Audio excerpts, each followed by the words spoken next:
Les championnats de France, ça fait maintenant un mois, donc je suis un peu redescendue et passée en mode saison estivale. Mais après, ouais, très bien accueilli, étonnée de l'engouement que ça a pu apporter à Mayotte et ouais, très fière quand même d'avoir pu porter toute cette joie entre guillemets à mon village et à l'île de Mayotte. Qu'est-ce que vous dites également à tous ces clubs d'athlétisme ici à Mayotte pour emprunter votre voie? Ça va être très très difficile, mais il y a toujours quelque part, comme on dit, un chemin pour se frayer un petit passage, bien évidemment. Ben, de ne pas lâcher, de toujours continuer à ramener les jeunes pour pouvoir continuer à faire du sport, changer un peu de la monotonie, faire autre chose que de traîner par exemple. Donc je pense que les entraîneurs, les professeurs de sport devraient continuer à s'attarder sur le fait de développer le sport à Mayotte. Alors vous, personnellement, vous avez vécu un début d'année plein d'émotions là, championne de France en salle sur 60 mètres, participation avec l'équipe de France au championnat d'Europe à Glasgow. Comment vous avez vécu là, ce début d'année personnellement?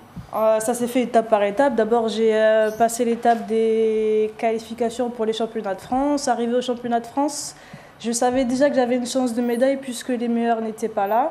Ensuite, arrivé la finale et voilà ce titre.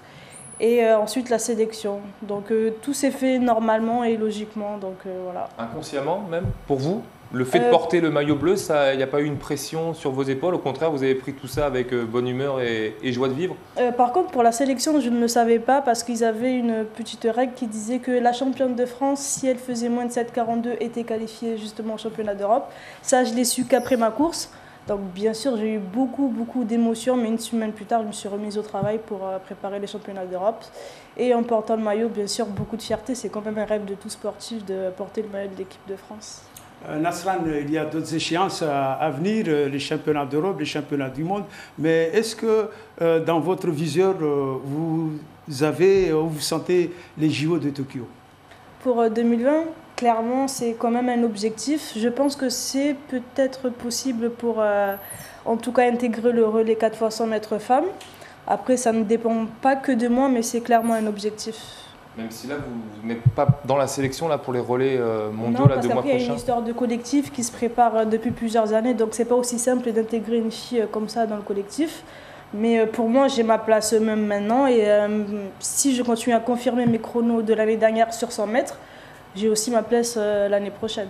Alors parlez-nous de ce dosage de travail, l'endurance, la vitesse, la résistance, mais surtout sur le plan psychologique, voire mental.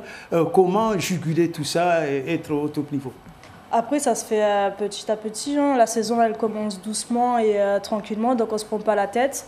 On prend les compétitions étape par étape. Et là, arrivé aux grandes échéances, on commence à un peu mettre l'aspect psychologique.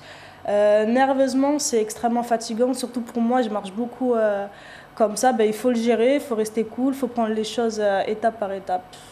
C'est le mot de la fin, en tout cas avec vous, et nous vous souhaitons bon vent et bravo Mayotte. Merci beaucoup.